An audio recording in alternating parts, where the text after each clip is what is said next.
40 of us tore into a nursing home one night to grab a World War II vet, and what followed still sticks with me. It happened at midnight. A terrified nurse burst into our biker bar, and every head in the room swung toward her. I watched her stumble in like someone who'd seen the devil and couldn't breathe.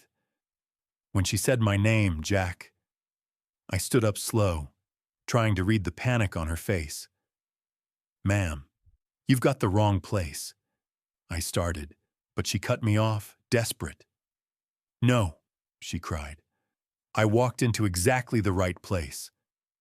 She told me, straight and shaking, that I, Jack Morrison, came by to see Wild Bill Henderson at her facility every month. The moment she said Bill's name, something in me went cold. "Tell me what's happened to Bill?" I asked. She told us his son was planning to kill him the next morning, and she needed our help. Silence slammed into the room like a fist. Wild Bill was 97, the last man left from his Wwii bomber crew, and we'd all taken to calling him our granddad after meeting him at a Veterans Day parade. "Start talking fast," I told her. Katie spilled it out in one breath. The son had grabbed power of attorney claiming Bill had dementia, but Bill was sharp as a tack, and the son just wanted the land.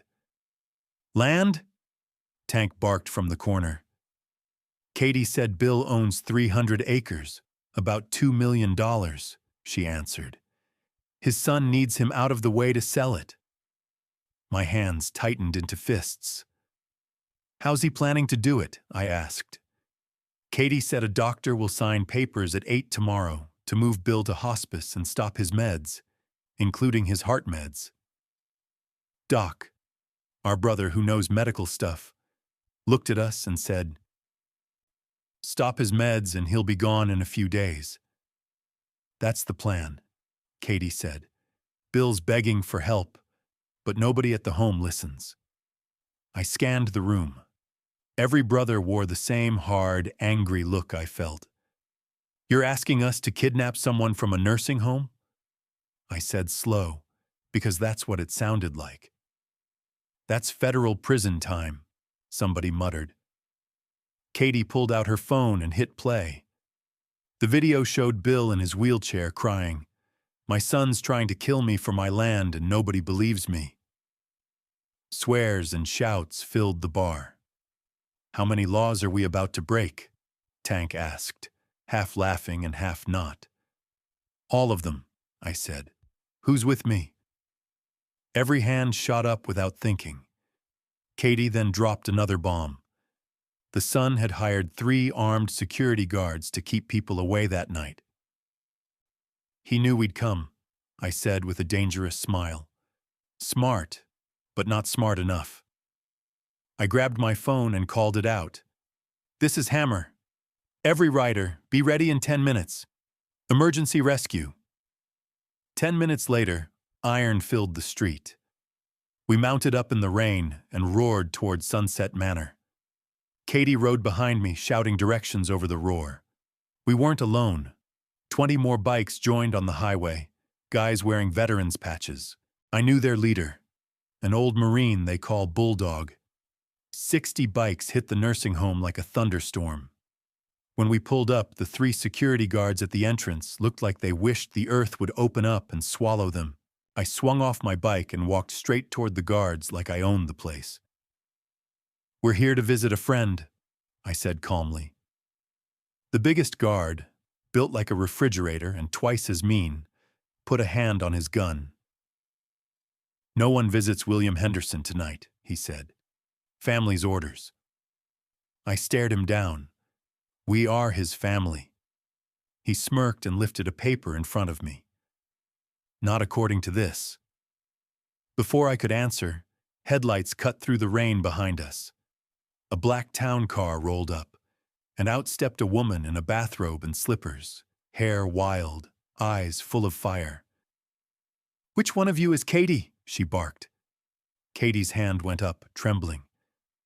"I am, Your Honor." "Patricia Williams, County Judge," the woman said.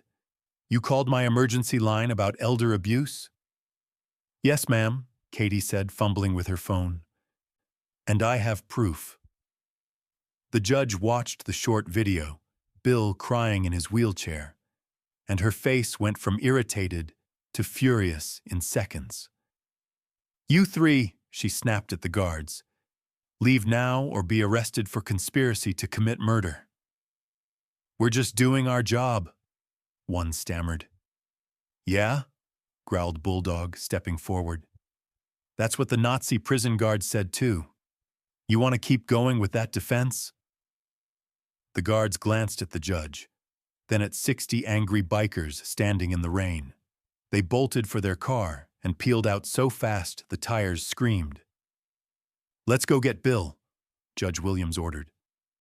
We stormed down the hallway and into room 247. There he was, Wild Bill Henderson, sitting proud in his old bomber jacket, the same one he wore in the war. His eyes lit up when he saw us. Took you boys long enough, he said, trying to act tough even as tears welled up. Sorry, Bill, I told him. Traffic was hell, though not quite the kind your son had planned. Right then, the door burst open and in stormed his son with 2 lawyers in tow. He was soft, polished, and loud. The kind of man who'd never worked a hard day in his life. What the hell is this? A biker invasion? He yelled. I'm calling the FBI? Please do, Judge Williams said coolly. I'd love to tell them how you tried to murder a war hero for money. He has dementia, the son barked. He doesn't even know what day it is. Bill raised his chin, voice steady. It's Thursday, October 15th, 2023, he said, and you flunked out of law school in '91 after snorting away my money. The son's face went crimson. That's not relevant. Actually, it is, came a new voice from the doorway. We turned to see a man in a Navy uniform with admiral stripes. I'm Admiral James Mitchell, Jr., he said, stepping inside. Bill Henderson saved my grandfather's life over Berlin in 1944. The room froze. I monitor all Medal of Honor recipients, the Admiral continued, his voice cold and firm. Trying to kill one for profit? That's personal. Bill's son started backing up, sputtering. Judge Williams pointed toward him. Officers, arrest him. 2 cops who had just arrived moved in and cuffed him as he shouted about lawsuits and rights. Katie stepped forward, holding a small pill bottle. Your Honor, she said, someone switched Bill's heart medication for sugar pills 3 days ago. Doc took one look and nodded grimly. He was already being poisoned. The judge's face darkened. Add attempted murder to the charges, but once the chaos settled, we realized we had a new problem. There was no way Bill could stay in that nursing home after what happened. I looked at him and said, You're coming home with us, old man. He shook his head, stubborn as ever. I can't be a burden. You're not a burden, Tank told him firmly. You're family. We already built you a room at the clubhouse. Katie raised her hand, smiling for the first time that night. I just quit this awful job, she said. If you need a private nurse, I'm in. You're hired, I replied without hesitation. We went to pack his things, and Bill instantly turned back into the old bombardier he once was. Careful with that photo of my crew. Don't drop my medals, he barked. 40 of the roughest bikers in the state suddenly looked like careful movers, gently wrapping up doilies, medals, and framed memories. When we rolled out, it was a sight people would talk about for years. 60 motorcycles thundering down the road, escorting one van carrying Wild Bill Henderson to his new home. When we pulled up to the farmhouse clubhouse, Bill gasped. We'd built him a full apartment, ramps, rails, wide doors, everything he needed, and the walls were lined with his photos from the war. When did you do all this? He asked, voice cracking. We've been working on it for months, I told him. It was supposed to be a surprise. Tonight just moved up the schedule. That night, we all sat around him as he told stories about flying over Nazi Germany. His memory was sharp as ever. So much for that dementia claim. Katie later found more evidence of what his son had done. Someone had been upping Bill's blood pressure meds little by little, trying to kill him slowly. Turns out, the son had paid off a nurse to do it. Both were charged with conspiracy to commit murder. After that, life took on a rhythm. Every morning, Katie helped Bill exercise. Every afternoon, brothers dropped by to listen to his stories. Every evening, we'd sit together watching old war movies. Once a month, Admiral Mitchell would visit, bringing other veterans to meet the living legend. Bill lived another 3 good years in that farmhouse, strong, happy, and free. He passed away peacefully at 100 years old, surrounded by 2 families, his bomber crew in photos, and us, his biker family, in the flesh. At his funeral, 40 iron wolves carried his casket. The Admiral gave a speech that had even the toughest of us wiping our eyes. Bill's son watched from a federal prison cell. In his will, Bill left all 300 acres to us, with one condition: build a place for veterans who've been forgotten. And so we did. Today, the Wild Bill Ranch houses 20 veterans who might have died alone in nursing homes. Katie runs the medical team, and we handle security and brotherhood.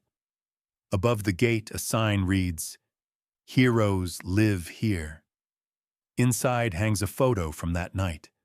40 bikers storming a nursing home to save one old man who once helped save the world. Sometimes angels wear leather and ride Harleys. Sometimes they break laws to make things right. And sometimes, the best family you'll ever have is the one that chooses you when your blood doesn't. Bill Henderson died free because 40 dangerous men decided that some battles are still worth fighting, no matter the cost.